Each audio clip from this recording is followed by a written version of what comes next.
একজন এমন নবী যিনি আল্লাহর কাছে দোয়া করে ৩ বছর ৬ মাস বৃষ্টি থামিয়ে দিয়েছিলেন। এটা ওই সময়ের কথা যখন বনি ইসরাইল শামের বালাবাতে ছিলেন। তাদের বাদশা ছিল আখাব আর বিবি ছিল ইজাবেল, যারা বাল দেবতার সবচেয়ে বড় পূজারী ছিল।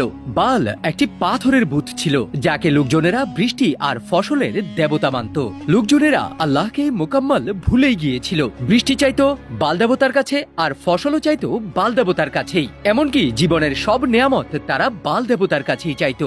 আল্লাহ তাআলা হযরত ইলিয়াস আলাইহিস সালামকে পয়গাম দিয়ে পাঠালেন। তিনি একা সিনা উঁচু করে দাঁড়িয়ে বললেন, হে আমার কওমের লোকেরা, তোমরা কি আল্লাহকে ভয় পাও না? তিনিই তোমাদের রব। কিন্তু কওমের লোকেরা বলল, তোমার একাকিত্ব তোমাকে পাগল করে দিয়েছে।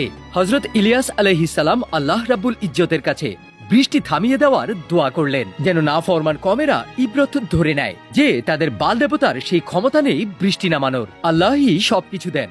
হযরত ইলিয়াস আলাইহিস সালাম কুহে কারমালে উঠলেন, দোয়া করলেন, ইয়া আল্লাহ, তাদের চোখ খুলে দিন, বৃষ্টি থামিয়ে দিন, যেন তারা বুঝতে পারে আপনি একমাত্র বৃষ্টি দেনেওয়ালা। হঠাৎ করে আকাশ নীরব হয়ে গেল, মেঘ গায়েব হয়ে গেল। ৩ বছর ৬ মাস চলে গেল, কিন্তু এক ফোঁটা বৃষ্টিও হয়নি।